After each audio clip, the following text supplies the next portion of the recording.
പരിപാടി ബീഫ് ഹനീത് ഉണ്ടാക്കി. ഒരു യമനിൻ്റെ വീഡിയോ കണ്ടിയാ മൂപ്പര് കോഴിക്കോട് യൂണിവേഴ്സിറ്റിയിലായിട്ട് പഠിക്കുന്നത്. മൂപ്പര് ഒരു റെസിപ്പി വെച്ചിട്ട് ലെറ്റ്സ് മേക്ക് സം ബീഫ് ഹനീത്.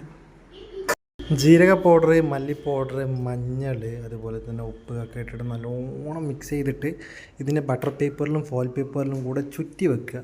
ഏലക്കായും പട്ടയും വെള്ളം ഒഴിച്ചിട്ട് ഒരു കിണ്ണിറക്കി വെക്കുക. അതിനകത്ത് നമ്മൾ ചുറ്റി വെച്ച ബീഫിൻ്റെ സാധനം ഇങ്ങനെ അടുക്കി വെക്കുക. പിന്നെ 2 വിസിൽ നല്ല ഹൈയിലും പിന്നെ 1-1.5 മണിക്കൂർ ലോലായിട്ട് ഇങ്ങനെ തുറക്കുമ്പോൾ നമുക്ക് കിട്ടുന്നൊരു ഫീലുണ്ട്. ഇറ്റ്സ് ലൈക്ക് എൻ്റെ മോനെ അടിപൊളി സ്മെല്ലാന്ന് പറഞ്ഞു കഴിഞ്ഞാൽ അടിപൊളി സ്മെല്ലാണ്. അങ്ങനെ എടുത്തിട്ട് അതിങ്ങനെ ജസ്റ്റ് ഒന്ന് അയച്ചു നോക്കി. ഇതിൻ്റെ ഇടയ്ക്ക് കുക്കറിൻ്റെ ഗ്യാസ്കറ്റ് പ്രശ്നം പിടിച്ചിട്ട് ഇടാൻ നോക്കിയപ്പോൾ കുക്കറിൻ്റെ കൈ പൊട്ടി കയ്യിൽ വന്നു. അങ്ങനെ കുറേ ദുരന്തം ബാക്ക് ഡോറിൽ നടന്നിട്ടുണ്ട്. എന്നിട്ട് ഇങ്ങനെ എടുത്ത് ആ ഒരു എല്ലൊക്കെ ഇങ്ങനെ വെന്തിട്ടില്ലേ, ശരിക്കും നമുക്ക് വായിലിട്ടിട്ട് ഇങ്ങനെ ചവച്ചിറക്കാൻ പറ്റും. അത്രയും അടിപൊളിയായിട്ട് എന്തായിട്ടുണ്ടായിരുന്നു, വെന്തിട്ടുണ്ടായിരുന്നു.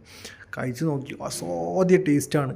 ക്യാമറക്ക് മുന്നിൽ കുറച്ച് മാന്യത കാണിക്കുന്ന ഇവനൊക്കെ ആ വെന്ത വെള്ളം ഞങ്ങൾ കിണ്ണത്തിൽ നിന്ന് ഇങ്ങനെ കോരി കുടിക്കായിരുന്നു. അത്രയും അടിപൊളി എന്ന് പറഞ്ഞു കഴിഞ്ഞാൽ അത്രയും അടിപൊളി. ഇതുപോലൊരു ബീഫ് 0% ഓയിലിൽ കുക്ക് ചെയ്തിട്ട് കഴിക്കുമ്പോൾ ഇത്രയും ടേസ്റ്റ് എന്ന് പറയുമ്പോൾ ഉണ്ടല്ലോ, വായിൽ കപ്പലൊടിക്കാൻ പറ്റുന്ന വെള്ളമാണ്.